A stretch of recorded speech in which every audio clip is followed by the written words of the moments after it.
Two? Yeah. Hi, Holden. Wait, Mom, wait. What happened?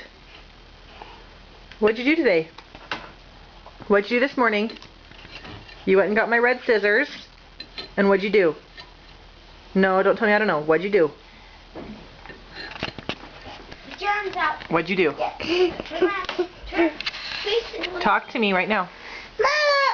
I cut my hair. You cut your hair. Why'd you cut your hair?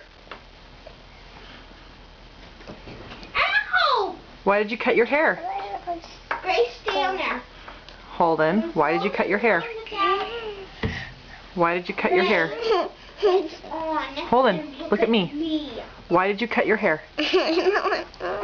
Uh-huh, likely. Dad, you tell me. So then what did I tell you? Don't cut my hair.